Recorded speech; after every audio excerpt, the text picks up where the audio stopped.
ദൈവനാമത്തിന് മഹത്വം ഉണ്ടാകട്ടെ. വീണ്ടും നമ്മൾ ഒരുമിച്ച് കർത്തൃമേശ ശുശ്രൂഷയുടെ മുമ്പാകെ ആയിരിക്കുന്നു. ദൈവവചനത്തിന്റെ അടിസ്ഥാനത്തിൽ നമ്മളെ തന്നെ ഒരിക്കൽ കൂടെ പരിശോധിച്ചുകൊണ്ട് ഇതിൽ നിന്ന് പങ്കെടുക്കാം. ഒരുവന്റെ ആത്മീയ ജീവിതത്തിന്റെ അടിസ്ഥാനം തുടങ്ങുന്നത് വ്യക്തി ജീവിതത്തിലാണ്, വ്യക്തിപരമായ അവന്റെ ജീവിതത്തിലാണെന്ന് നമുക്കറിയാം. പിന്നെ ആത്മീയ ജീവിതത്തിന്റെ വളർച്ച അടുത്ത തലത്തിൽ എവിടെയാണ് വരുന്നത്? വ്യക്തി ജീവിതത്തിൽ, കുടുംബജീവിതത്തിൽ, അത് കഴിഞ്ഞ അടുത്ത സഭയിൽ, അത് കഴിഞ്ഞിട്ടാണ് സമൂഹത്തിൽ. ഈ തലത്തിലാണ് അതിന്റെ വളർച്ച.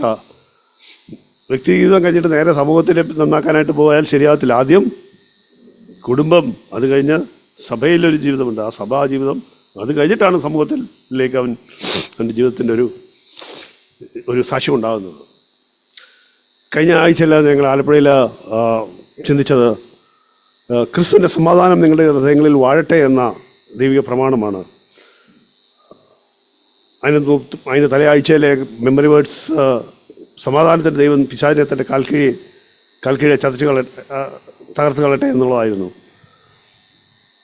വിശ്വാസികളെ സംബന്ധിച്ചോളം അവരുടെ ഏറ്റവും മുഖ്യമായിട്ടുള്ളതും അവരുടെ ജീവിതത്തിൽ എപ്പോഴും ഉണ്ടായിരിക്കേണ്ടതുമായിട്ടുള്ളൊരു പ്രമാണമാണ് ഹൃദയങ്ങളിൽ ക്രിസ്തുവിൻ്റെ സമാധാനം വാഴണമെന്നുള്ളത്, റൂൾ ചെയ്യണമെന്നുള്ളത്. അല്ലാതെ ഉണ്ടാകണമെന്നുള്ളതല്ല, അത് വാഴണം. അത് നമ്മുടെ ഹൃദയത്തിൽ സമാധാനം എന്ന് പറയുന്നത് ഒരു അധികാരത്തിൽ വാഴേണ്ട ഒരു കാര്യമായിട്ടാണ് നമ്മൾ അതിനെ കാണുന്നത്. അപ്പോൾ വ്യക്തി ജീവിതത്തിൽ നമ്മളതിനെക്കുറിച്ചാണ് നമ്മൾ ചിന്തിച്ചതെങ്കിൽ, ഇന്ന് അതിൻ്റെ ഒരു അടുത്ത തലം എന്ന് പറയുന്നത് കുടുംബജീവിതത്തിലും സമാധാനം വാഴണം. ഈ കാര്യം എൻ്റെ ചിന്തയിലുണ്ടായിരുന്നു.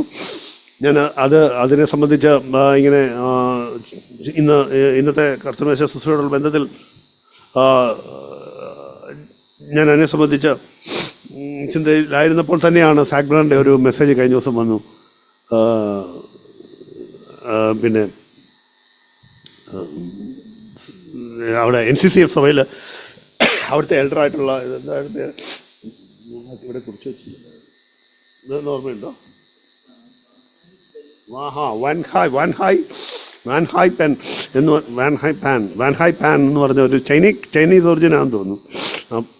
കണ്ടിട്ട് വാൻ ഹായ് പാൻ എന്ന് പറഞ്ഞ ഒരു അവിടുത്തെ എൽഡറാണ് ഇപ്പം NCCF സഭയിലെ ഒരു എൽഡറായിട്ടുള്ള ആ ബ്രദറിൻ്റെ ഒരു 20 മിനിറ്റിൻ്റെ ഒരു സന്ദേശം അത് എല്ലാ സഭയിലും കേൾപ്പിക്കണമെന്ന് പറഞ്ഞു. നമ്മുടെ സഭയിൽ പിന്നെ ഇംഗ്ലീഷ് ആയതുകൊണ്ട് കേൾപ്പിക്കാൻ പറ്റത്തില്ലാത്തതുകൊണ്ട് ഞാൻ ഓർത്തു അതിൻ്റെ ചില ഭാഗങ്ങളൊക്കെ ഇന്ന് ഞാൻ എൻ്റെ ചിന്തകൾ പങ്കുവയ്ക്കുമ്പോൾ അതിനോട് ചേർത്ത് ചില കാര്യങ്ങൾ ആ സഹോദരൻ പങ്കുവച്ച കാര്യങ്ങളോട് ചേർത്ത് എൻ്റെ ചിന്തയിലുള്ള ഞാൻ പങ്കുവയ്ക്കുന്ന കാര്യത്തോട് ചേർത്ത് അതിൻ്റെ കൂട്ടത്തിൽ അതുകൂടെ പറയാമെന്ന് വിചാരിക്കുന്നു. ഞാൻ എന്തെങ്കിലും വിട്ടുപോവുകയാണെങ്കിൽ ബാക്കി സന്ദീപ് അത് ബാക്കി പൂരിപ്പിക്കും. അപ്പോൾ ആ സഹോദരൻ്റെ ഒരു സന്ദേശത്തിൻ്റെ പ്രധാന ഭാഗം കുടുംബജീവിതത്തിൻ്റെ കാര്യത്തെക്കുറിച്ചാണ്, കുടുംബജീവിതത്തിൽ ഉണ്ടാകേണ്ട ഫെലോഷിപ്പിനെ കുറിച്ചാണ്. എനിക്കൊന്ന് കായംകുളം സഭയിലുള്ളവരെല്ലാം അത് കേട്ടിട്ടുണ്ടാവും, ഇംഗ്ലീഷ് ഉള്ളതായതുകൊണ്ട് അത് നിങ്ങളുടെ ഗ്രൂപ്പിൽ ഇട്ടിട്ടുണ്ടായിരുന്നെന്ന് തോന്നുന്നു. അതുകൊണ്ട് എല്ലാവരും കേട്ടിട്ടുണ്ടെന്ന് ഞാൻ വിചാരിക്കുന്നു. ഇല്ല, എല്ലാവരും കേട്ട് കാണും അല്ലേ? കുടുംബജീവിതത്തിലും സമാധാനം വാഴണമെന്നുള്ള ദൈവിക പ്രമാണം എത്രത്തോളം നമ്മുടെ ജീവിതത്തിൽ ഉണ്ടെന്നുള്ളതാണ് ഈ പാൽക്കാലം നമുക്ക് പരിശോധിക്കാനുള്ളത്. നമ്മൾ പറയും കർത്തൃമേശ ശുശ്രൂഷയുടെ മുമ്പാകെ ഓരോ വിഷയം ദൈവവചനത്തിൻ്റെ അടിസ്ഥാനത്തിൽ ചില ദൈവിക പ്രമാണങ്ങളെ വെളിപ്പെടുത്തി തരണം. അതിൻ്റെ അടിസ്ഥാനത്തിൽ നമ്മളെ തന്നെ പരിശോധിച്ചുകൊണ്ടാണ് ശുദ്ധീകരണത്തിൻ്റെ ഒരു പ്രക്രിയ ഒരിക്കൽ കൂടെ നടന്നുകൊണ്ട് ഒരിക്കൽ കൂടെ ഒരു നവീകരണം, ഒരു പുതുമ, അല്ലെങ്കിൽ നമ്മുടെ ലക്ഷ്യം ഒരിക്കൽ കൂടെ പുതുക്കി ആണ് നമ്മൾ കർത്തൃമേശ ശുശ്രൂഷയിൽ പങ്കെടുക്കുന്നത്. ഇന്ന് നമുക്ക് നമ്മളെ തന്നെ പരിശോധിക്കുവാനായിട്ട് നമുക്ക് ഈ കാര്യത്തെക്കുറിച്ച് ഓർക്കാം. നമുക്ക് നമ്മുടെ കുടുംബജീവിതത്തിൽ സമാധാനം എത്രത്തോളം വാഴുന്നുണ്ട് എന്നുള്ളത്. കുടുംബജീവിതത്തിൽ സമാധാനത്തിൻ്റെ ദൈവം അല്ലെങ്കിൽ പിശാചിനെ തോൽപ്പിച്ചിട്ടുണ്ടോ? അല്ലെങ്കിൽ പിശാചാണോ അവിടെ വാഴുന്നത്? സമാധാനം ഇല്ലെങ്കിൽ പിന്നെ അവിടെ ആരാ? പിശാചാണെന്നുള്ള യാതൊരു സംശയമില്ല. സമാധാനം ഇല്ലെങ്കിൽ പിന്നെ പിശാചാണ്. ചെറിയ അളവിലാണെങ്കിലും സമാധാനം ഇല്ലെങ്കിൽ അവിടെ ചെറിയത് വലുതെന്നുള്ളതല്ല, അവിടെ പിശാചാണ് വാഴുന്നത്. നമുക്ക് പരിശോധിക്കാം നമ്മുടെ ജീവിതം എങ്ങനെയായിരിക്കുന്നു എന്നുള്ളത്.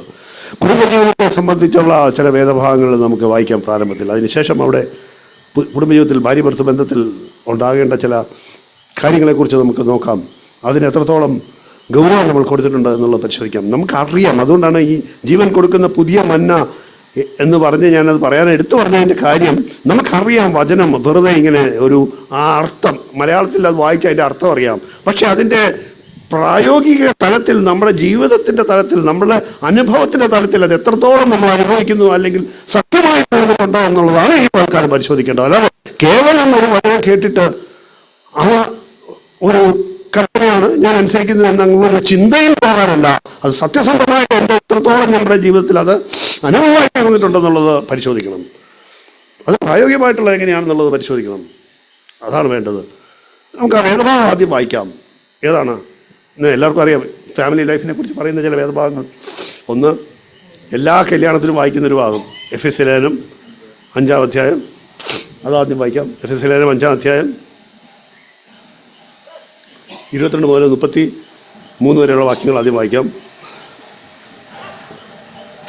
എഫെസ്യ ലേഖനം 5-ാം അധ്യായത്തിൻ്റെ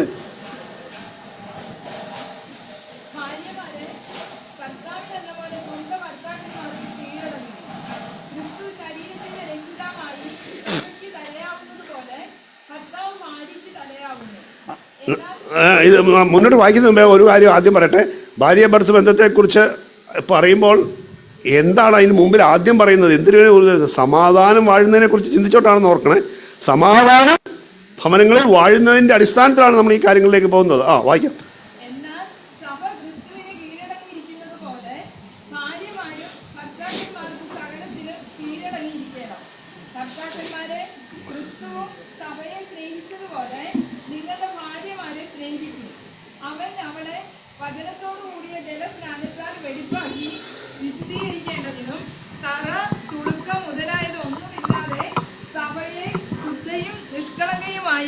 തനിക്ക് തന്നെ തേജസ്സോടെ മുൻ നിർത്തേണ്ടതിനും തന്നെത്താൻ അവൾക്ക് വേണ്ടി ഏൽപ്പിച്ചു കൊടുത്തു.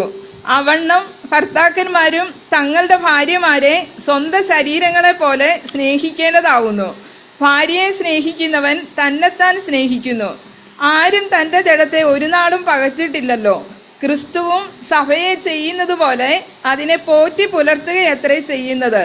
നാം അവൻ്റെ ശരീരത്തിൻ്റെ അവയവങ്ങളല്ലോ. അതു നിമിത്തം ഒരു മനുഷ്യന് അപ്പനെയും അമ്മയെയും വിട്ട് ഭാര്യയോട് പറ്റിച്ചേരും, ഇരുവരും ഒരു ദേഹമായി തീരും.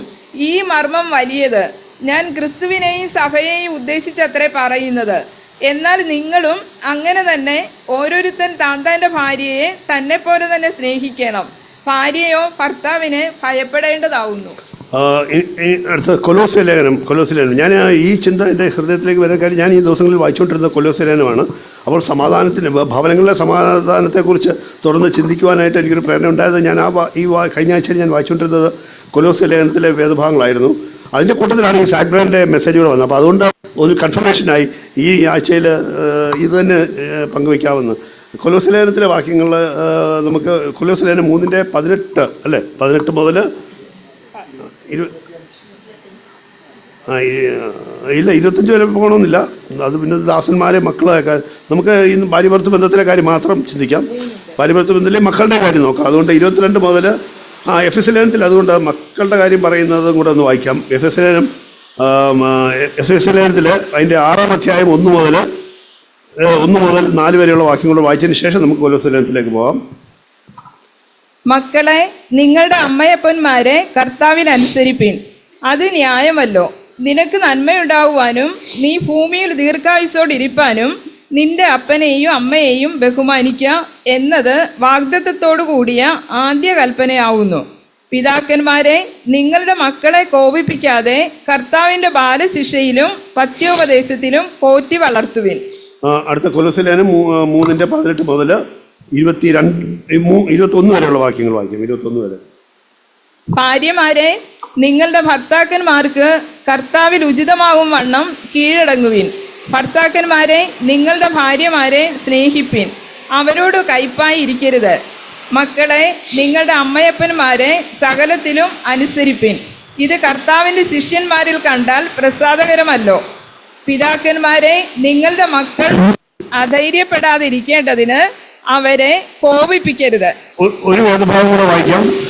1 പത്രോസ് 3:1 മുതൽ 7 വരെയുള്ള വാക്യങ്ങൾ. 1 പത്രോസ് 3:1 മുതൽ 7 വരെയുള്ള വാക്യങ്ങൾ. ഭാര്യമാരെ, നിങ്ങളുടെ ഭർത്താക്കന്മാർക്ക് കീഴടങ്ങിയിരിപ്പിൻ. അവരിൽ വല്ലവരും വചനം അനുസരിക്കാത്ത പക്ഷം ഭയത്തോടുകൂടിയ നിങ്ങളുടെ നിർമ്മലമായ നടപ്പ് കണ്ടറിഞ്ഞ് വചനം കൂടാതെ ഭാര്യമാരുടെ നടപ്പിനാൽ ചേർന്ന് വരുവാൻ ഇടയാകും. നിങ്ങളുടെ അലങ്കാരം തലമുടി പിന്നുന്നതും പൊന്നണിയുന്നതും വസ്ത്രം ധരിക്കുന്നതും ഇങ്ങനെ പുറമേ ഉള്ളതല്ല, സൗമ്യതയും സാവധാനതയുമുള്ള മനസ്സെന്ന അക്ഷയഭൂഷണമായ ഹൃദയത്തിൻ്റെ ഗൂഢ മനുഷ്യൻ തന്നെ ആയിരിക്കണം.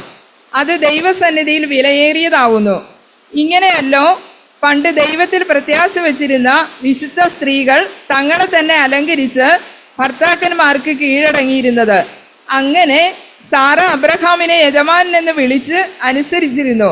നന്മ ചെയ്ത് യാതൊരു ഭീഷണിയും പേടിക്കാതിരുന്നാൽ നിങ്ങൾ അവളുടെ മക്കളായി തീർന്നു. അങ്ങനെ തന്നെ ഭർത്താക്കന്മാരെ, നിങ്ങളുടെ പ്രാർത്ഥനയ്ക്ക് മുടക്കം വരാതിരിക്കേണ്ടതിന് വിവേകത്തോടെ ഭാര്യമാരോടുകൂടെ വസിച്ച് സ്ത്രീധനം ബലഹീനപാത്രമെന്നും അവർ ജീവന്റെ കൃപയ്ക്ക് കൂട്ടവകാശികൾ എന്നും ഓർത്ത് അവർക്ക് ബഹുമാനം കൊടുപ്പിൻ. നമ്മൾ 3 വേദഭാഗങ്ങൾ വായിച്ചു. ഈ 3 വേദഭാഗങ്ങളിൽ 3 കൂട്ടം ആളുകൾക്കുള്ള ദൈവത്തിന്റെ പ്രമാണമാണ് വെളിപ്പെടുത്തിയിരിക്കുന്നത്. ഇവിടെ ഇരിക്കുന്ന എല്ലാവരും 3 വിഭാഗത്തിൽപ്പെടുന്നവരാണ്. ഭാര്യമാര്, ഭർത്താക്കന്മാര്, മക്കള്.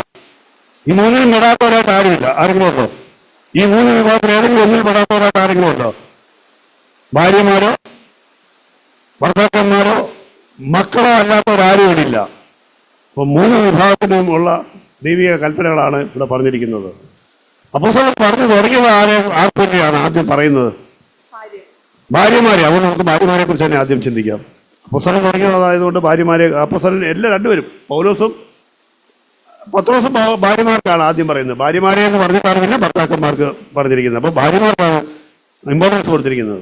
ആദ്യം അവരോടുള്ള പ്രമാണമാണ് ആദ്യം എഴുതിയിരിക്കുന്നത്. അതുകൊണ്ട് നമുക്കും ഭാര്യമാർക്കുള്ള പ്രമാണത്തെക്കുറിച്ച് ചിന്തിക്കാം.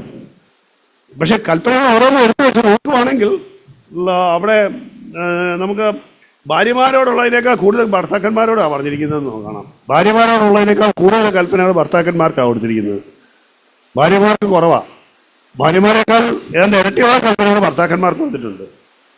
മക്കൾക്ക് വളരെ കുറവാണ്. 2 കാര്യങ്ങളേ ഉള്ളൂ. ഈ വാക്യത്തിൽ ഭർത്താക്കന്മാർക്കാണ് കൂടുതൽ കൽപ്പനകൾ കാണാൻ പറ്റുന്നത്. അപ്പോൾ ഞാൻ വന്നത് ഈ പ്രമാണങ്ങൾ ഭാര്യമാരായിട്ടുള്ളവർ ഭാര്യമാർക്കുള്ള പ്രമാണത്തെ ഗൗരവത്തോടെ കാണണം. ഭർത്താക്കന്മാർക്കുള്ള പ്രമാണത്തെ ഗൗരവമായിട്ട് കാണണം. ഇത് ആദ്യമായിട്ട് കേൾക്കുകയല്ല. ഇത് വർഷങ്ങളായിട്ട് പല മീറ്റിങ്ങുകളിൽ പല സമയത്ത് ഈ 3 വേദഭാഗങ്ങൾ ഓരോന്നായിട്ടോ അല്ലെങ്കിൽ ഒരുമിച്ചോ അല്ലെങ്കിൽ പല സന്ദർഭങ്ങളിൽ പലവരും ഈ വേദഭാഗങ്ങൾ തന്നെ പലപ്പോഴും കേട്ടിട്ടുണ്ട്. അതിനെക്കുറിച്ച് നമ്മൾ ഒരുപാട് തവണ കേട്ടതുകൊണ്ട് ഇതിന്റെ അർത്ഥം നിങ്ങൾക്കറിയാം, നമുക്കറിയാമെന്നുള്ള ചിന്തയിൽ ഇതിനെ അങ്ങ് മറികടന്നു പോകരുത്. ഇന്ന് ഇതൊരു പുതിയ മന്നായി, ഇതെന്റെ ജീവിതത്തിൽ ഇന്നൊരു പുതിയ അനുഭവമായി മാറുവാൻ ഒന്ന് നമുക്കതിനെ സമീപിച്ച് നോക്കാം. നമ്മൾ സത്യസന്ധമായിട്ട് ഇത്ര നാളിൽ കേട്ടിട്ടുണ്ട് എങ്കിൽ നമ്മുടെ ജീവിതത്തിൽ അതിന്റെ അടിസ്ഥാനത്തിൽ സമാധാനം വാഴുന്നുണ്ടോ എന്നുള്ളത് പരിശോധിക്കണം. എങ്കിൽ പിന്നെ കുഴപ്പമില്ല. സമാധാനം ഒരു നിമിഷം പോലും ഇല്ല നഷ്ടപ്പെടാതെ, സമാധാനത്തിന് ഒരു ഭംഗവും വരാതെ എന്റെ വീട്ടിൽ, എന്റെ കുടുംബത്തിൽ സമാധാനം എപ്പോഴും നിറഞ്ഞു കവിയാണ്, അതിങ്ങനെ റൂൾ ചെയ്യുകയാണ് എന്ന് ഉറപ്പുണ്ടെങ്കിൽ പിന്നെ ഈ വചനത്തെ കുറിച്ച് ചിന്തിക്കണ്ട. അല്ലെങ്കിൽ സത്യസന്ധമായിട്ട് ഈ വചനത്തിന് മുമ്പാകെ ആത്മപരിശോധന നടത്തിയില്ലെങ്കിൽ ഇത്രയും നാൾ നമ്മൾ ഇത് കേട്ടതുപോലെ തന്നെ വീണ്ടും ഒരു കേൾവിയായി പോകാം. അതുകൊണ്ടൊരു പ്രയോജനമില്ലെന്ന് മാത്രമല്ല, ഇനിയും കേൾക്കാൻ ഒരു അവസരം ഉണ്ടാകുമെന്ന് നമുക്കൊരു പക്ഷേ അറിയാൻ പറ്റത്തില്ല. ഈ ഒരു പക്ഷേ ഇത് കേട്ട മാനസാന്തരപ്പെടാൻ ഒരു അവസരം ഉണ്ടാകുമെന്ന് അറിയാത്തതുകൊണ്ട് ഇന്ന് എന്റെ മാനസാന്തരത്തിന്റെ ദിവസമാണെന്ന് ഓർത്തുകൊണ്ട് അനുഗമിക്കാം, മാനസാന്തരപ്പെടാം. നമ്മൾ എപ്പോഴും വചനം കേൾക്കുമ്പോൾ ഓർക്കണം, ഇന്നൊരു ദിവസം എന്നുള്ള രീതിയിൽ, ഇന്ന് എനിക്ക് മാനസാന്തരത്തിനുള്ള ദിവസമാണെന്നുള്ള രീതിയിൽ നമ്മൾ വചനത്തെ സമീപിച്ചാൽ മാത്രമേ നമുക്ക് രക്ഷയുണ്ടാകുകയുള്ളൂ. നമുക്ക് കേട്ടിങ്ങനെ പോവാം, പക്ഷെ വീണ്ടും കേൾക്കാമല്ലോ എന്നുള്ള ധാരണയിലല്ല പോകേണ്ടത്. അങ്ങനെയല്ല നമ്മൾ കേൾക്കേണ്ടത്. കർത്താവിന്റെ വരവെന്നാണ് നമുക്കറിയാൻ വരാം. നമ്മുടെ ജീവിതം എന്ന് അവസാനിക്കുന്നുള്ളത് അറിയത്തില്ല. ഇനി എനിക്ക് കേൾക്കാൻ പറ്റുമോ എന്നുള്ളൊരു ചിന്ത ആർക്കും ഉണ്ടായിരുന്നു. ഏറ്റെടുക്കാം. ഞാൻ ചോദിക്കട്ടെ, നമുക്ക് ഭാര്യമാരോടുള്ള കൽപ്പനകളെ ഒന്ന് അക്കമിട്ടെടുക്കുകയാണെങ്കിൽ എന്തെല്ലാം പറയുന്നുണ്ട് അവിടെ പറഞ്ഞിരിക്കുന്ന പ്രധാനപ്പെട്ട കാര്യം, ഭാര്യമാരെ നിങ്ങൾ ഭർത്താക്കന്മാർക്ക് വിധേയപ്പെടണം, കീഴടങ്ങണം. എന്താണ് ഇതിന്റെ അർത്ഥം? സകലത്തിലും എന്നാണ് പറഞ്ഞിരിക്കുന്നത്.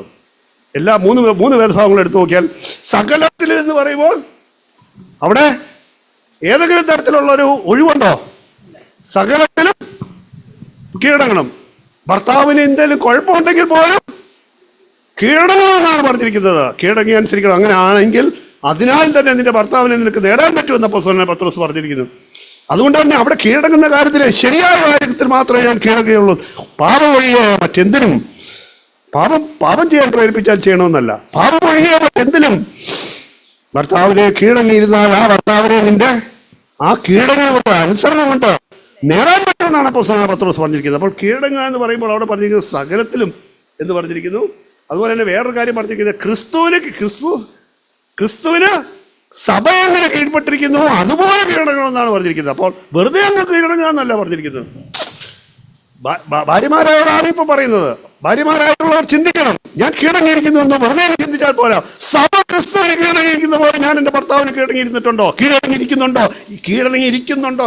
എന്നെങ്കിലും കീഴടങ്ങിയിട്ടുണ്ടോ എന്നല്ല, അത് തുടർമാനം അങ്ങനെയാണോ എന്നുള്ളതാണ് പരിശോധിക്കേണ്ടത്. സഭ ക്രിസ്തുവിന് കീഴടങ്ങിയിരിക്കുന്ന പോലെ ഞാൻ എൻ്റെ ഭർത്താവിന് കീഴടങ്ങിയിരിക്കുന്നു അങ്ങനെയാണോ പരിശോധിക്കണം. പിന്നെ പിന്നെ രണ്ടാമതാണ് പറയുന്നത്, ഭർത്താവിനെ ശിരസ്സായിട്ട് അംഗീകരിക്കണം. ഭർത്താവാണ് നിന്റെ തല, ഭർത്താവ് നിന്റെ തലയാണെന്ന് അംഗീകരിക്കണം എന്ന് പറഞ്ഞാൽ ഭർത്താവാണ് നിന്റെ മേളിൽ ദൈവം വെച്ചിരിക്കുന്ന അധികാരം എന്ന് എപ്പോഴും അംഗീകരിക്കണം.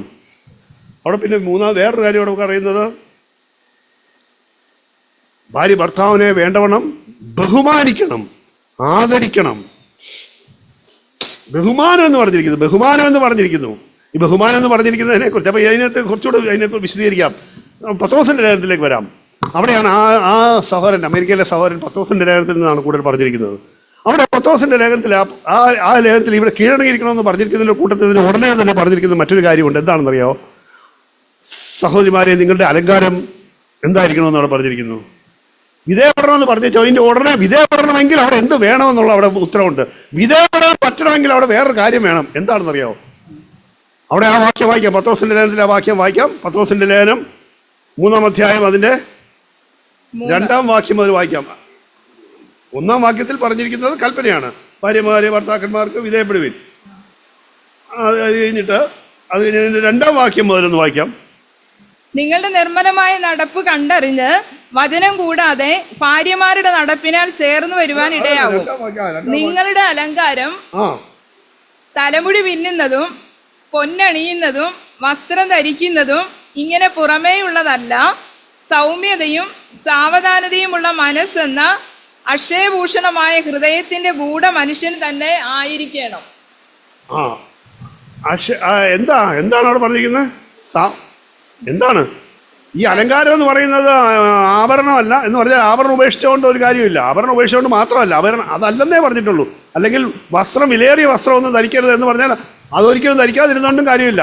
പക്ഷെ അവിടെ ഒരു കാര്യം പറഞ്ഞിരിക്കുന്നു, കൽപ്പനയായിട്ട് പറഞ്ഞിരിക്കുന്ന ഒരു കാര്യമുണ്ട്. മറ്റേത് അങ്ങനെ അതാകരുത്. എന്നാൽ ഇന്ന് പലരും അത് വിട്ട് പറഞ്ഞിട്ട് ആഭരണം ഊരിക്കഴിഞ്ഞാൽ എല്ലാം ആയെന്നുള്ള വിചാരത്തിലാണ് പോകുന്നത്. ആഭരണം ഊരുന്നത് അല്ല അവിടെ പ്രധാനപ്പെട്ട കാര്യം. അവിടെ വേറൊരു കാര്യം കൽപ്പനയായിട്ട് പറഞ്ഞിരിക്കുന്നു. എന്താണത്? സൗമ്യതയും സാവധാനതയും ഉള്ള മനസ്സ് എന്ന അക്ഷയഭൂഷണമായ അലങ്കാരം ധരിക്കണം എന്ന് പറഞ്ഞിരിക്കുന്നത് ഏതാ? ആഭരണം ഊരണം എന്ന് പറഞ്ഞിട്ടുണ്ടോ? ആഭരണം ഊരണം എന്ന് പറഞ്ഞിട്ടുണ്ടോ? ആഭരണം ഊരണം എന്ന് പറഞ്ഞിട്ടുണ്ടോ? വിശേഷ വസ്ത്രം ധരിക്കരുത് എന്ന് പറഞ്ഞിട്ടുണ്ടോ? തലമുടി പിന്നരുത് എന്ന് പറഞ്ഞിട്ടുണ്ടോ? ഇല്ല. ഇതൊന്നും അല്ല. ഇതിനെ ഒന്നും നിങ്ങൾ പ്രാധാന്യത്തോടെ കാണരുത്. എന്നാൽ പ്രാധാന്യത്തോടെ കാണേണ്ട എന്താണ്? സൗമ്യതയും സാവധാനതയും എന്ന ആ അലങ്കാരം നിങ്ങൾ ധരിക്കണം. അപ്പൊ ധരിക്കണം എന്ന് പറഞ്ഞിടത്തല്ലേ കമാൻഡ്മെന്റ് ഉള്ളത്. ഇംഗ്ലീഷിലും അങ്ങനെയാണല്ലോ ബ്രദറെ. മസ്റ്റ് നോട്ട് ബി എന്ന് പറഞ്ഞാൽ ആകരുത്, എന്നാൽ ആകണം എന്നും മറ്റേ തരത്തല്ലേ പറഞ്ഞിരിക്കുന്നത്. സൗമ്യതയ്ക്കല്ലേ പ്രാധാന്യം വന്നിരിക്കുന്നത്. മസ്റ്റ് ബി, അപ്പം അതാകരുത്, എന്നാൽ ഇതാകണം. അപ്പോൾ കൽപ്പന എന്താണ്? കൽപ്പന അവിടെ അത് വിട്ടിട്ട് മറ്റേത് ചെയ്തുകൊണ്ട് കാര്യമുണ്ട്. ഏതാണ് ഒരിക്കലും ഇടാൻ പറ്റാത്തത്? ഏതാണ് ഒരിക്കലും ഇടാൻ പറ്റാത്തത്? സൗമ്യത അവിടെ നിർബന്ധമായിട്ടും ഉണ്ടാകണം എന്നുള്ളതാണ് വചനത്തിന്റെ കൽപ്പന. സഹോദരിമാരോടുള്ള കൽപ്പന സൗമ്യത ഉണ്ടാകണം. സൗമ്യത ഉണ്ടായേ തീരൂ. അതാണ് ഒരു സഹോദരിയുടെ അലങ്കാരം. ഒരു സഹോദരിയെ അലങ്കരിക്കുന്നത് വേറെ ഒന്നുകൊണ്ടുമല്ല, അവളുടെ സൗന്ദര്യം എന്ന് പറയുന്നത് അവളുടെ സൗമ്യതയാണ്. സൗമ്യതയാണ് ഒരു സഹോദരിയുടെ സൗന്ദര്യം. ആ സൗമ്യത ഉണ്ടെങ്കിൽ പിന്നെ അവിടെ എന്തുണ്ടാവും? വിധേയപ്പെടല്, കീഴടങ്ങല്. എന്നിട്ടാണ് അവിടെ സാറായുടെ ഉദാഹരണം പറഞ്ഞിരിക്കുന്നത്, സാറായെ കുറിച്ച് പറഞ്ഞിരിക്കുന്നത്, സാറായുടെ സൗമ്യത. അവിടെ ആ സഹോദരൻ അമേരിക്കയിലെ ആ സഹോദരൻ ആ ശുശ്രൂഷയിൽ പറഞ്ഞിട്ടുണ്ട്. പുതിയ നിയമത്തിൽ, പഴയ നിയമത്തിലെ സഹോദരിമാരുടെ പേരുകൾ വളരെ അപൂർവം ചിലരെ പറഞ്ഞിട്ടുള്ളൂ. അതിലൊന്ന് സാറാടെയാണ്. സാറാ വേറെ വലിയ ശുശ്രൂഷയൊന്നും പഴയ നിയമത്തിൽ ചെയ്തതായിട്ട് നമ്മൾ കാണുന്നില്ല. സാറയുടെ ശുശ്രൂഷ എന്താ, സാറയെക്കുറിച്ച് പക്ഷേ എന്നാൽ പുതിയ നിയമത്തിൽ രേഖപ്പെടുത്തിയിരിക്കുന്നു ഈ കാര്യത്തിൽ. സാറായുടെ എന്തതിനെക്കുറിച്ചാണ് പറഞ്ഞിരിക്കുന്നത്? സാറായുടെ സൗമ്യത. സാറായുടെ സൗമ്യത എന്തിലായിരുന്നു? സാറ എന്ത് പറഞ്ഞാലും എബ്രാം എന്ത് പറയുന്നു ചോദ്യം ചെയ്യാതെ അനുസരിക്കും. ആ സഹോദരൻ രണ്ട് കാര്യങ്ങൾ എടുത്ത് പറയുന്നു. ഒന്ന്, രണ്ട് സന്ദർഭത്തിൽ സാറായിക്കൊട്ടും സാറായോട് അബ്രഹാം പറയുന്നു, എവിടെ ചെന്നപ്പോഴൊക്കെയാണ് രണ്ട് സന്ദർഭങ്ങൾ, ഇനി ഞാനിപ്പോൾ അത് എടുക്കുന്നില്ല.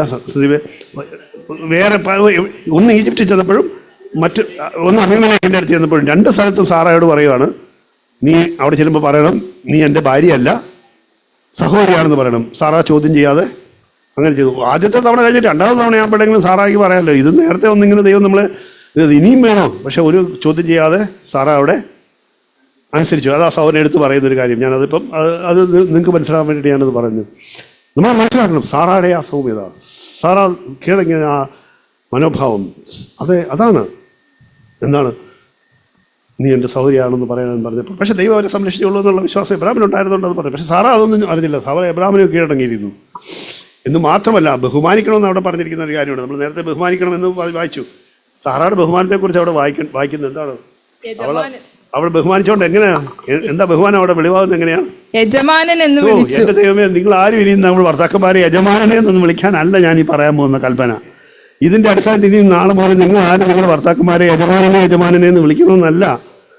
ഇപ്പോൾ വിളിക്കുന്ന പോലെയൊക്കെ തന്നെ വിളിച്ചാൽ മതി. ആ വിളി തന്നെ യജമാനെ പോലെയാണ് അവർ വിളിക്കുന്നത്, ദാസനെ എന്ന പോലെയാണ് വിളിക്കുന്നത് എന്നുള്ളത് ചിന്തിച്ചാൽ മതി. ശക്തമായ സൗമ്യതയുടെ ഞാൻ ചോദിക്കട്ടെ, വീട്ടിൽ സംസാരിക്കുമ്പോൾ വളരെ ശബ്ദം ഉയർത്തി അധികാരത്തിൻ്റെ ശബ്ദത്തിൽ ആണോ നിങ്ങൾ ഭർത്താക്കന്മാരോട് സംസാരിക്കുന്നത്? യജമാനെ എന്നൊന്നും വിളിക്കണ്ട, പക്ഷേ ശബ്ദം ഉയർത്തി അധികാരത്തോടുകൂടി ആണോ സംസാരിക്കുന്നത്? അങ്ങനെ ചെയ്യണം, ഇങ്ങനെ ചെയ്യണം, അതായിരിക്കണം, അങ്ങനെയാണോ പറയുന്നത്? അതോ അതുപോലെ എല്ലാം അറിയാവുന്ന ആളെ പോലെ എനിക്കേ എല്ലാം അറിയാവുള്ളൂ, ഭർത്താവിന് വേണ്ട പോലെ ജ്ഞാനമില്ല, അതുകൊണ്ട് ഞാൻ പറഞ്ഞാൽ ശരിയാവുള്ളൂ എന്നുള്ള കാര്യത്തിൽ എപ്പോഴും ഇങ്ങനെ ഒരു അധികാരത്തോടുകൂടി സംസാരിക്കുന്ന ഒരു സ്വഭാവമാണോ? സൗമ്യത എവിടെ ഇരിക്കുന്നു? സൗമ്യതയുടെ അർത്ഥം എന്താ? അല്ല, ഞാൻ വെറുതെ ചോദിക്കട്ടെ, സൗമ്യത എന്ന് പറഞ്ഞാൽ നമ്മൾ ഓരോരുത്തർ മനസ്സിലാക്കിയിരിക്കുന്നത് ഭർത്താക്കന്മാർ പറയണ്ട, ഭാര്യമാർക്കുള്ളതാണ്. ഭാര്യമാരെ നിങ്ങളുടെ അലങ്കാരം സൗമ്യത ആയിരിക്കട്ടെ എന്ന് പറഞ്ഞാൽ നിങ്ങൾ എന്താ ഉദ്ദേശിക്കുന്നത്? സഹോദരിമാരോട് ഞാൻ ചോദിക്കട്ടെ, സൗമ്യത എന്ന് പറഞ്ഞാൽ നിങ്ങൾ എന്താ ഉദ്ദേശിക്കുന്നത്? ഇങ്ങനെ സഭയെ വന്നിരുന്നത് തല തുണിയിട്ടിരിക്കുന്നതാണോ സൗമ്യത? തലമറച്ചിരുന്നതുകൊണ്ട് സൗമ്യത ആവുമോ? പിന്നെന്താ സൗമ്യത? എവിടെയാണ് സൗമ്യത വെളിവാകേണ്ടത്? സഭായോഗത്തിൽ ഇരിക്കുമ്പോൾ അല്ല സൗമ്യത വെളിവാകേണ്ടത്. എവിടെയാണ്? സത്യസന്ധമായിട്ട് നമ്മൾ വീട്ടിൽ സൗമ്യതയെക്കുറിച്ച് എന്നാ അങ്ങനെയാണ്. വീട്ടിലാണെങ്കിൽ വീട്ടിലെങ്ങനെയാണ്? വീട്ടിലെങ്ങനെ ആയിരിക്കണം? കൊച്ചു പിള്ളേർ, ചെറുപ്പക്കാരായിട്ടുള്ളവരാണല്ല, ഭാര്യമാരായിട്ടുള്ളവരാണ് ചോദിക്കുന്നത്. ഭാര്യമാരല്ലാത്ത കൊച്ചു പിള്ളേരൊന്നും ഉത്തരം പറയണ്ട, ഉത്തരം നോക്കുകയും വേണ്ട. അല്ലാത്തവര് എങ്ങനെയായിരിക്കണം വർത്താനം പറയേണ്ടത്?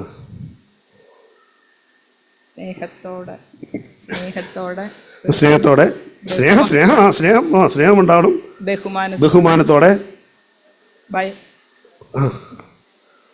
ഭയത്തോടെ എന്ന് പറഞ്ഞാൽ പേടിയോടെയോ?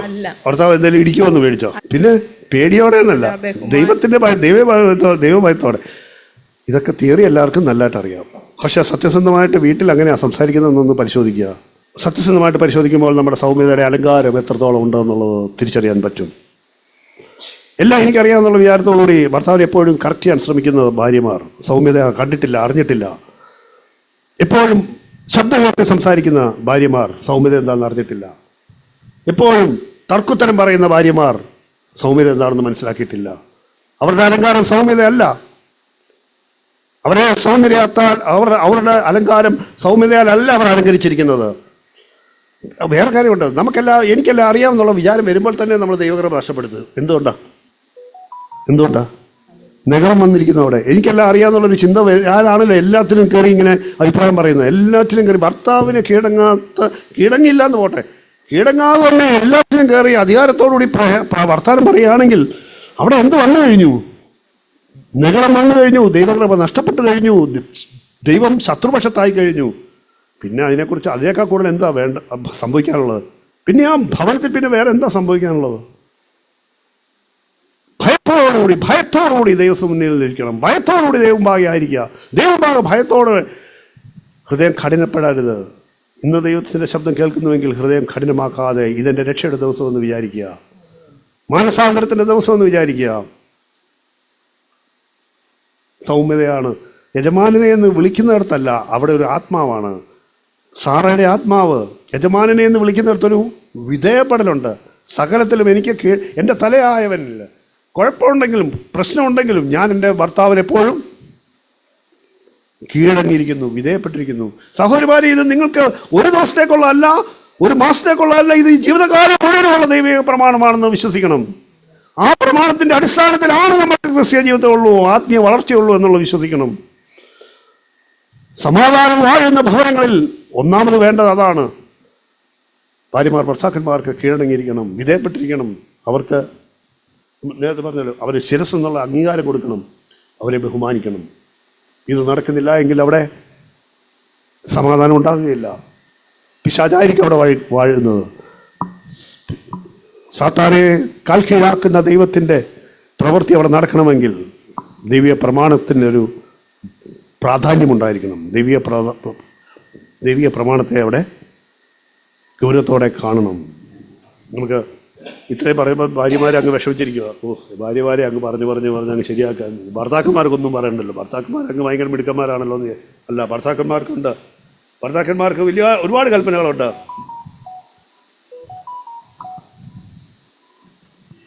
നമുക്കിങ്ങനെ കൺക്ലൂഡ് ചെയ്യാം. ഭാര്യമാരുടെ സൗമ്യത ആണ് അവരെ കീഴടങ്ങലിലേക്ക് കൊണ്ടുപോകുന്നത്. സൗമ്യതയുള്ളിടത്തേ എന്തുള്ളൂ? യഥാർത്ഥത്തിലുള്ള കീഴടങ്ങലുള്ളൂ, വിധേയപ്പെടലുള്ളൂ എന്നുള്ളത് മനസ്സിലാക്കണം. സൗമ്യതയാണ് പ്രധാനപ്പെട്ട കാര്യം. കർത്താവിൽ നിന്നുള്ള സൗമ്യത പഠിക്കണം. അവിടെ കർത്താവിൽ നിന്നുള്ള സൗമ്യത പഠിക്കുമ്പോൾ നമ്മൾ അതുകൂടെ പറഞ്ഞതിന്, കർത്താവിൻ്റെ സൗമ്യത പഠിക്കുമ്പോൾ നമ്മൾ എപ്പോഴും പറയുന്നൊരു കാര്യമുണ്ട്. എന്താണ് കർത്താവിൻ്റെ സൗമ്യതയെക്കുറിച്ച് പറയുന്നത്? എന്താണ്? ഒരിക്കലും അവിടെ നിന്നും തിരിച്ചു പറയാതെ താൻ താഴ്ത്തി ഏത് കുറ്റവും ഏറ്റെടുക്കാനുള്ള മനോഭാവം, അതാണ് സൗമ്യത. ആ സൗമ്യതയാണ് ഒരു സ്ത്രീയുടെ അലങ്കാരം. അവളെ സൗന്ദര്യവതിയാക്കുന്നത് ആ സൗമ്യതയാണ്. നമുക്കത് അറിയാം സൗന്ദര്യം. സൗമ്യതയുള്ളൊരു സ്ത്രീയെ കാണുന്നത് ഒരു അട്രാക്ഷനാണ് എന്നുള്ളത്. അത് മറ്റ് ബാഹ്യ സൗന്ദര്യത്തെക്കാളും വലിയൊരു അട്രാക്ഷനാണ് സൗമ്യതയുള്ള ഒരു സഹോദരിയുടെ ആ ദൈവഭാഗ്യമുള്ള നടപ്പ്. നമ്മളെ മറ്റുള്ളവരിലേക്ക് അത് പകരുന്ന ഒരു ആകർഷണമുണ്ട്. അത് നമുക്ക് ഭർത്താക്കന്മാരുടെ കാര്യം നോക്കാം. ഭർത്താക്കന്മാരെ കുറിച്ച് ഇവിടെ പറയുന്ന പല കാര്യങ്ങൾ പറയുന്നുണ്ട്. കൽപ്പനയായിട്ട് നമുക്ക് 3 വേദഭാഗങ്ങളിൽ നിന്ന് എടുത്ത് നമുക്ക് കൽപ്പനയായിട്ട് പറഞ്ഞിരിക്കുന്നു. ഒന്ന്, ഭാര്യയ്ക്ക് തലയായിട്ടിരിക്കണം. അല്ലാതെ ഭർത്താവ് അവിടെ പോയിട്ട് ഭാര്യയുടെ തലയാണ്, ഭാര്യ പറയുന്നത് ഭർത്താവ് അവിടെ തലയാണെന്നുള്ള ഒരു തിരിച്ചറിവ് ഭർത്താവിനുണ്ടാവണം. ഭർത്താവ് തലയായിട്ടിരിക്കണം. ഒന്നാമത് ഭാര്യയെ തിരുത്താനും ശാസിക്കാനും അല്ലെങ്കിൽ അവളെ വേണ്ടവണ്ണം വഴി നടത്താനുമുള്ള അധികാരം ഭർത്താവിനുണ്ട് എന്നുള്ള തിരിച്ചറിവ് ആദ്യം ഭർത്താവിനുണ്ടാകണം. ഭാര്യയ്ക്ക് തലയായിരിക്കണം. ക്രിസ്തു സഭയെ സ്നേഹിച്ച പോലെ, ഇതാണ് പ്രധാനപ്പെട്ട കാര്യം, ക്രിസ്തു സഭയെ സ്നേഹിച്ചതുപോലെ ഭാര്യയെ സ്നേഹിക്കണം. ഞാൻ പല ഭാഗങ്ങളെയും കൂടി ചേർത്താണ് ഓരോന്ന് കൽപ്പനയായിട്ട് എടുത്തെടുത്ത് പറയുന്നത്. നിങ്ങളെല്ലാവരും ഇപ്പോൾ 3 വേദഭാഗം വായിച്ചുകൊണ്ട് അവിടെ ഓരോ സ്ഥലത്തുണ്ട്.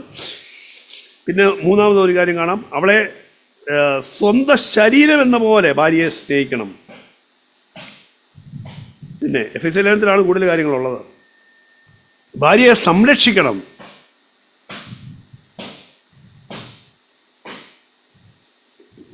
ഭാര്യയെ സംരക്ഷിക്കണം. പിന്നെ ഭാര്യയെ ഓമനിച്ച് താലോലിച്ച് പരിപാലിക്കണം. അതാണ് ഇംഗ്ലീഷിലാണെങ്കിൽ ചെറിഷ് എന്നുള്ള വാക്കിൻ്റെ അർത്ഥം. ചെറിഷ് എന്നുള്ള വാക്കിന് മലയാളത്തിൽ നമുക്ക് അങ്ങനെയല്ല, ഞാൻ പറഞ്ഞ പോലെയാണോ അർത്ഥം? ഓമനിച്ച് താലോലിച്ച് പരിപാലിക്കണം ഭാര്യയെ. മറ്റേ സംരക്ഷിക്കണമെന്നുള്ളത് ഉണ്ട്. സംരക്ഷിക്കുന്ന പോലെ തന്നെ അവളെ താലോലിച്ച് പരിപാലിക്കണം. മാതാപിതാക്കളെ വിട്ട് ഭാര്യയോട് പറ്റിച്ചേരണം. അത് പക്ഷേ ഇവിടെ ഇരിക്കുന്ന ആർക്കും വലിയ പ്രശ്നമില്ല. നമ്മളെല്ലാവരും പ്രായമുള്ളവരാണ്. പക്ഷേ പ്രായമുള്ളവരായതുകൊണ്ട് നമ്മളിപ്പോൾ മാതാപിതാക്കളെ വിട്ട് ഭാര്യയോട് പറ്റിച്ചേരുക എന്നുള്ള വലിയ പ്രശ്നമുള്ള കാര്യം. നമ്മുടെ ഒന്നും മാതാപിതാക്കൾ ഇപ്പം നമ്മുടെ കൂടെ ഇല്ലാത്തതുകൊണ്ട് നമുക്ക് ആർക്കും ആ പ്രശ്നമില്ല. പക്ഷെ നമ്മളെ ഒരു കാര്യം ഓർക്കണം, നമ്മുടെ മക്കളുടെ കാര്യത്തിലും ഈ കൽപ്പന ഉണ്ടെന്നുള്ളത് ഓർക്കണം. നമ്മുടെ മക്കളുടെ കാര്യത്തിലും ഈ കാര്യം ഓർക്കണം. നമ്മൾ അവർ വിവാഹിതരായി കഴിഞ്ഞാൽ പിന്നെ അവരുടെ പേരിൽ നമുക്കൊരു അധികാരവുമില്ല. മക്കൾ വിവാഹിതരായി കഴിഞ്ഞാൽ പിന്നെ അവരുടെ കാര്യത്തിൽ നമ്മൾ ഇടപെടാനേ പാടില്ല. 100% നമ്മൾ അതിൽ നിന്ന് പിന്മാറണം, വിട്ടു നിൽക്കണം. അത് ഈ വചനം എന്താണ്, മാതാപിതാക്കളെ വിട്ട് ഭാര്യയോട് പറ്റിച്ചേരണമെന്ന് ഭർത്താക്കന്മാർക്കുള്ള ഒരു കൽപ്പനയാണ്. അത് നമ്മുടെ മക്കൾ ഭർത്താക്കന്മാരായി കഴിയുമ്പോൾ അവരതനുസരിക്കാൻ മാതാപിതാക്കളായ നമ്മൾ അതിനകത്ത് അവരെ സഹായിക്കണം. നമ്മൾ വിഡ്രോ ചെയ്തുകൊണ്ട് നമ്മൾ അതിൽ നിന്ന് പിന്മാറിക്കൊണ്ട് അവരെ സഹായിക്കേണ്ടവരാണ്. അത് ഓർക്കാം. പിന്നെന്താണ്, പിന്നെ പത്രോസിലേക്ക് വരുമ്പോൾ അവിടെ പറയുന്നത് ഭാര്യ ഒരു ബലഹീന പാത്രമെന്ന് അതിന് കൊലോസ്യ ലേഖനത്തിൽ നമ്മൾ കാണുന്നു, ഭാര്യമാരോട് കയ്പായിട്ടിരിക്കരുത്. അത് ആ സഹോദരൻ എടുത്ത് പറയുന്നുണ്ട്. ആ അമേരിക്കയിലെ സഹോദരൻ്റെ പ്രസംഗത്തിൽ അത് എടുത്ത് പറയുന്നുണ്ട്, കയ്പായിട്ടിരിക്കുന്നത്. കൊലോസ്യ ലേഖനത്തിലാണ്. സ്നേഹിക്കണം എന്ന് പറയുന്നതിനോട് കൂടി ചേർന്നാണ് പറഞ്ഞിരിക്കുന്നത്. ഈ സ്നേഹിക്കണം എന്ന് പറയുമ്പോൾ ആ സ്നേഹത്തിൻ്റെ കൂടെ ചേർന്ന് സ്നേഹിച്ചാൽ മാത്രം പോരാ. സ്നേഹിക്കുക എന്ന് പറയുന്നത് വെറുതെ ഒരു സങ്കല്പത്തിലെ സ്നേഹമല്ല, ഒരു കേവലമുള്ള സ്നേഹമല്ല, ഹൃദയത്തിൽ ഒരു കയ്പ് പോലും ഇല്ലാതെ വണ്ണം സ്നേഹിക്കണം. വളരെ എപ്പോഴും നമുക്കിഷ്ടമില്ലാത്ത പെരുമാറുന്നത്, നമ്മൾ ആഗ്രഹിക്കുന്ന പോലെ പെരുമാറത്തേ ഇല്ല. പക്ഷേ ക്രിസ്തു സഭയെ സ്നേഹിച്ച പോലെ സ്നേഹിക്കുക എന്ന് പറഞ്ഞാൽ എന്താ? എപ്പോഴും ക്ഷമിക്കുക, എപ്പോഴും സഹിക്കുക. സ്നേഹം അതാണ്, കർത്താവിൻ്റെ സ്നേഹത്തിൽ സ്നേഹിക്കുക. എത്ര പ്രാവശ്യം പറഞ്ഞാലും അങ്ങനെ തന്നെ വീണ്ടും അങ്ങനെ പെരുമാറുന്ന ഭാര്യയാണെങ്കിൽ, അപ്പോൾ ഇത് കേൾക്കുമ്പോൾ ഭാര്യമാരോ ഞങ്ങളാരും അങ്ങനെ അല്ലെന്ന് ഞാൻ ഭർത്താക്കന്മാരോടൊന്ന് പറയുകയാണ്. അങ്ങനെയാണെങ്കിൽ എന്നുള്ളത് അത് അങ്ങനെ ചിന്തിച്ചാൽ നിങ്ങൾ കേൾക്കേണ്ടത്, നിങ്ങൾ ചെവി അടച്ചു പിടിച്ചു. ഭർത്താക്കന്മാരായിട്ട് പറയുകയാണ്. അതായത് ഭാര്യമാർ അങ്ങനെ ഒട്ടും കേൾക്കുന്നില്ലെങ്കിൽ പോലും ഭർത്താക്കന്മാരെങ്ങനെ ആയിരിക്കണം? ക്ഷമിക്കണം, അപ്പോഴും സ്നേഹിക്കണം, അപ്പോഴും പരിപാലിക്കണം. അപ്പോൾ അവരുടെ ഹൃദയത്തിൽ അവരുടെ പ്രാർത്ഥന എന്തായിരിക്കണം? അവളോട് ഒരു അല്പം പോലും എപ്പോഴും മോശമായിട്ട് പെരുമാറുമ്പോൾ പോലും കയ്പുണ്ടാകരുതേ, ഒരു വിഷമം ഉണ്ടാകരുതേ, ഒരു കരച്ചിൽ ഉള്ളിലുണ്ടാവണം. എൻ്റെ മനസ്സിലൊരു വിഷമം അവളോട് ആ സമയത്ത് ഉണ്ടാകരുത്. എന്നോട് മോശമായിട്ട് പെരുമാറിയാൽ പോലും ഞാൻ അങ്ങനെ ഉണ്ടാകാൻ, കാരണം കർത്താവ് സഭയെ സ്നേഹിച്ച പോലെ എന്നാണ് പറഞ്ഞിരിക്കുന്നത്. ക്രിസ്തു സഭയെ സ്നേഹിച്ചതുപോലെ ഭാര്യമാരെ സ്നേഹിക്കണം. കർത്താവ് നമ്മളെ എത്ര മാത്രം തെറ്റ് ചെയ്താലും അത് ക്ഷമിച്ച് നമ്മളെ വീണ്ടും സ്നേഹിക്കുന്നത് കർത്താവാണ്. ആ സ്നേഹം നമ്മൾ ഭാര്യമാർക്ക് കൊടുക്കുന്നുണ്ടോ എന്നുള്ളതാണ് പരിശോധിക്കേണ്ടത്. ആ ഒരു കരച്ചിലാണ് നമുക്ക് വേണ്ടത്. എനിക്ക് മോശം അനുഭവം ഉണ്ടായാലും ഞാൻ സ്നേഹിക്കും, എന്നോട് എങ്ങനെ പെരുമാറിയാലും ഞാൻ സ്നേഹിക്കും. ആ രീതിയിലാണോ നമ്മുടെ പെരുമാറ്റം എന്നുള്ളത് പരിശോധിക്കണം. പിന്നെ പത്രോസിൻ്റെ ലേഖനത്തിൽ പത്രോസ് പറയുന്നത് ഭാര്യമാർ ബലഹീന പാത്രമെന്ന് നിങ്ങളെന്ന് അറിയണം. ഇത് ചില മാസങ്ങൾക്ക് മുമ്പ് ഞാൻ സഭയിൽ തന്നെ ചില മാസങ്ങൾക്ക് മുമ്പ് ഞാൻ സഭയിൽ ഈ കാര്യം പറഞ്ഞപ്പോൾ പറഞ്ഞ ഒരു കാര്യം അന്ന് എന്നോട് സംസാരിച്ചത് തീർച്ചയായിട്ട് അത് എന്നോട് ദൈവം ഒന്ന് ഇടപെട്ട കാര്യം ഞാനന്ന് പങ്കുവെച്ചതാണ്. വീണ്ടും ഞാൻ ഓർക്കുന്നു. അതിനുശേഷം പല സമയത്തും എനിക്കത് എൻ്റെ അനുഭവത്തിൽ ഞാനത് എടുത്തിട്ടുണ്ട്.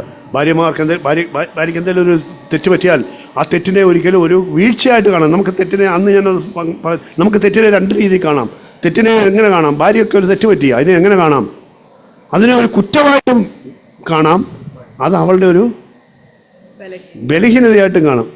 സഹോദരിമാരാണല്ലോ ഉത്തരം പറയുന്നത്. സഹോദരിമാർക്ക് അത് ആവശ്യം വരും. അത് ഒരു തെറ്റ് ചെയ്താൽ സഹോദരിമാരുടെ തെറ്റ് അതിനെ കുറ്റമായിട്ട് കാണാതെ അതൊരു ബലഹീനതയായിട്ട് കണ്ടാൽ തമ്മിൽ വ്യത്യാസമുണ്ടോ? അല്ലേ സന്ദീപ? വ്യത്യാസമില്ലേ സൈക്കോളജിക്കലി? അല്ലേ?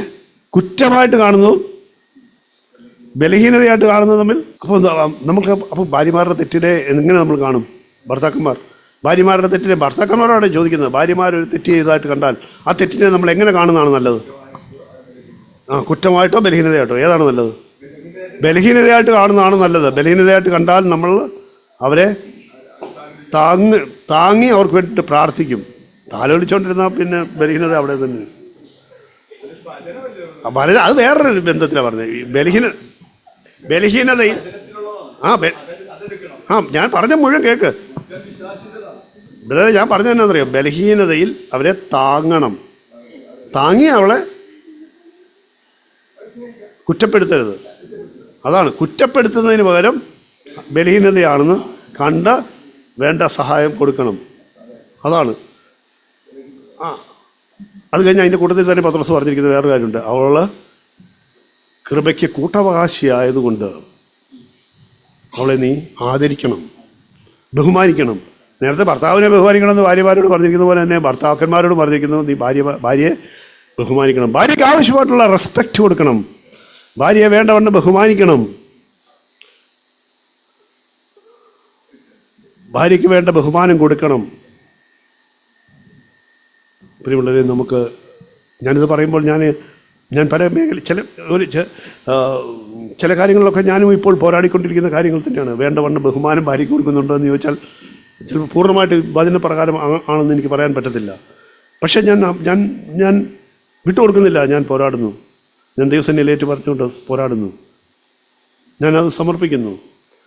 കൃപയ്ക്ക് കൂട്ടവകാശി എന്നുള്ള ആ തിരിച്ചറിവോടുകൂടി ബഹുമാനം കൊടുക്കണം. അതാണ് ഞാൻ പറഞ്ഞത്. വെറുതെ ബഹുമാനം കൊടുക്കുന്ന നമുക്കൊരു തിയറിറ്റിക്കലി ബഹുമാനം കൊടുക്കുക, അല്ലെങ്കിൽ ഒരു യാന്ത്രികമായിട്ട് ബഹുമാനം കൊടുക്കുക. അതല്ല, അവൾ കൃപയ്ക്ക് കൂട്ടവകാശിയാണെന്നുള്ളത്. എനിക്ക് ഒറ്റയ്ക്കല്ല കൃപ.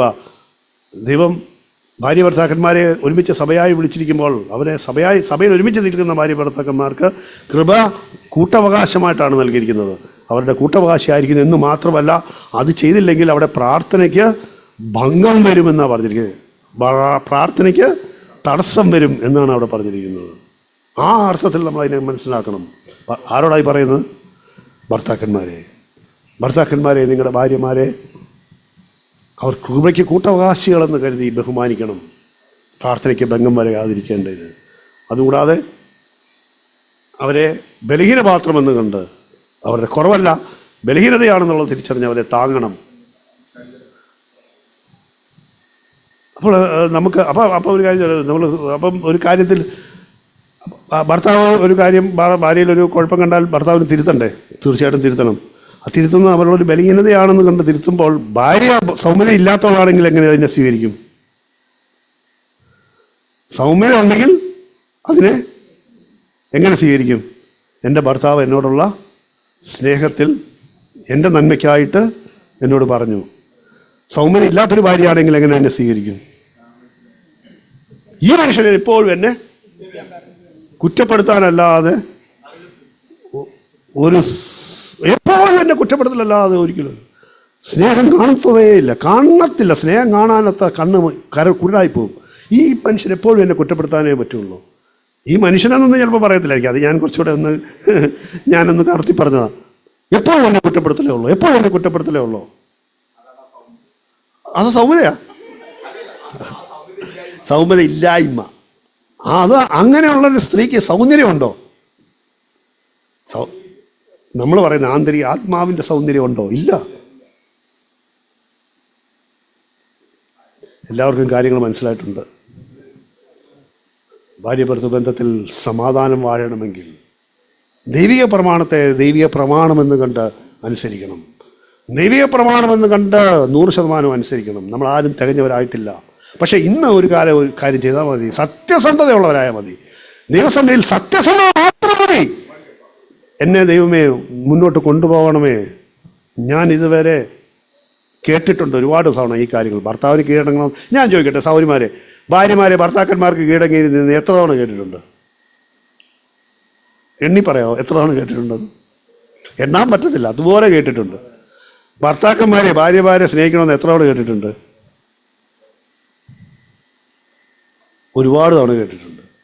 പക്ഷെ നമ്മളിപ്പോഴും അത് വീണ്ടും വീണ്ടും കേൾക്കാനായിട്ട് ദൈവാത്മാവ് നമ്മളെ കേൾപ്പിക്കുന്നത് കൊണ്ട് നമുക്ക് വിശ്വസിക്കാം, നമുക്ക് മനസ്സിലാക്കാം. പക്ഷേ ഇതിങ്ങനെ എന്നും കേട്ടോണ്ടിരിക്കാൻ ഇടയാകത്തില്ല എന്ന് ഓർക്കാം. ഇന്ന് രക്ഷയുടെ ദിവസം, ഇന്ന് നമ്മുടെ രക്ഷയുടെ ദിവസം എന്ന് ഓർക്കാം. അപ്പോൾ ഒരു വിഭാഗക്കാർ രക്ഷപ്പെട്ടിരിക്കുകയാണല്ലേ, മക്കളോടുള്ള ദൈവത്തിന് വചനം എന്താ പറയുന്നത്? സകലത്തിലും മാതാപിതാക്കളെ അനുസരിപ്പീൻ. അതോടൊപ്പം തന്നെ വേറെ കാര്യം കൂടെ പറഞ്ഞിട്ടുള്ളത്, നിങ്ങൾ മാതാപിതാക്കളെ ബഹുമാനിക്കുകയും അനുസരിക്കുക. എല്ലാ കാര്യത്തിലും മാതാപിതാക്കളെ അനുസരിക്കണം, സകലത്തിലും അനുസരിക്കാനെന്നുള്ളതാണ്. ഒരു കാര്യത്തിലും ചോദ്യം ചെയ്യാതെ മക്കൾ പരമ്പരന്മാരെ അനുസരിക്കണമെന്ന്. അത് മാതാപിതാക്കളും അത് ശ്രദ്ധിക്കണം, അവരെ അനുസരണം പഠിപ്പിക്കുന്ന കാര്യത്തിൽ. അതിനേക്കാൾ ഗൗരവത്തിൽ കാണേണ്ട ഒരു കാര്യമാണ് ബഹുമാനം. ഞാൻ എൻ്റെ മക്കളെ വളരെയധികം ശാസിച്ചിട്ടുള്ളതും ശിക്ഷിച്ചിട്ടുള്ളതും ഈ റെസ്പെക്റ്റ് ചെയ്യുന്ന കാര്യത്തിലായിരുന്നു. അല്ലാതെ വേറെ ഏറ്റവും കൂടുതൽ അതിലായിരുന്നു റെസ്പെക്റ്റ് ചെയ്യുന്നത്. റെസ്പെക്റ്റ് ഇല്ലാതെ സംസാരിച്ചാൽ ഞാൻ കർശനമായിട്ട് ശാസിക്കുകയും ശിക്ഷിക്കുകയും ചെയ്തിട്ടുണ്ട്. റെസ്പെക്റ്റ് അത് നമ്മളൊരു കാര്യം ഓർക്കണം. അത് നമ്മളൊരു കാര്യം ഓർക്കണം. മാതാപിതാക്കൾ മക്കളെ ശ്രദ്ധിക്കണം. അവർ മറ്റ് പ്രായമുള്ളവരെയും സഭയിലെ മറ്റ് ആളുകൾ പ്രായമുള്ളവരെ അവർ റെസ്പെക്റ്റ് ചെയ്യുന്നുണ്ടോ എന്നുള്ളത് ശ്രദ്ധിക്കണം. അവർക്ക് വേണ്ട റെസ്പെക്റ്റ് അവർ കൊടുക്കുന്നില്ലെങ്കിൽ മാതാപിതാക്കൾ അവരെ ശാസിക്കണം. സഭയിലെ മറ്റ് പ്രായമുള്ളവരെ കുഞ്ഞുങ്ങൾ വേണ്ടവണ്ണമുള്ള ബഹുമാനം കൊടുക്കുന്നില്ലെങ്കിൽ അതിനെ ഗൗരവത്തോടെ കാണണം, അവരെ ശാസിക്കണം. നിങ്ങൾ മാതാപിതാക്കളെ മാത്രമല്ല, നിങ്ങളെല്ലാ പ്രായമായവരെയും ബഹുമാനിക്കേണ്ടവരാണ് കുഞ്ഞുങ്ങൾ. അത് അവരെ പഠിപ്പിക്കണം. പ്രിയമുള്ളവരെ, പ്രധാനമായിട്ടും നമ്മളിന്ന് പറഞ്ഞത് ഭാര്യ-ഭർതൃ ബന്ധത്തെക്കുറിച്ചാണ്. എന്തിനു വേണ്ടിയാണ് അത് പറഞ്ഞത്? നമ്മുടെ ഭവനങ്ങളിൽ സമാധാനം വാഴുന്നതിന് വേണ്ടിയിട്ടാണ് ഇത് പറഞ്ഞത്. സമാധാനം വാഴുകയാണെങ്കിൽ അവിടെ ദൈവസാന്നിധ്യമുണ്ട്, അത് സ്വർഗമായിരിക്കും. സമാധാനം വാഴാത്ത ഭവനങ്ങൾ അല്ല നമുക്ക് വേണ്ടത്. നമ്മളുടെ സഭയിൽ അതിൻ്റെ തുടർച്ചയെന്നുള്ളവണ്ണം സമാധാനം വാഴുന്ന സഭയുണ്ടാകണമെങ്കിൽ സമാധാനം വാഴുന്ന ഭവനങ്ങളുണ്ടാകണം. നമ്മുടെ ഉള്ളിൽ നമ്മൾ വ്യക്തിപരമായിട്ട് സമാധാനം അനുഭവിക്കുമ്പോൾ നമ്മുടെ ഭവനങ്ങളിൽ സമാധാനം അനുഭവിക്കണം. അതെ, അതിൻ്റെ വളർച്ച ആ രീതിയിൽ തന്നെ മുന്നോട്ട് പോകട്ടെ. സമാധാനം വാഴുന്ന ഭവനങ്ങൾ ഈ തലമുറയിൽ വളരെ കുറവാണ് നമുക്ക് ചുറ്റും നോക്കിയാൽ. എന്നാൽ നമ്മുടെ ഭവനങ്ങൾ അങ്ങനെ തന്നെയാണെങ്കിൽ എന്താണ് അർത്ഥം? നമ്മൾ എപ്പോഴും പറയുന്നത് അവരെ പോലെ തന്നെയാണ് നമ്മളെങ്കിൽ പിന്നെ എന്താണ് വ്യത്യാസം? സമാധാനം വാഴുന്ന ഭവനങ്ങൾ നമ്മുടെ ഇടയിൽ ഉണ്ടാകട്ടെ.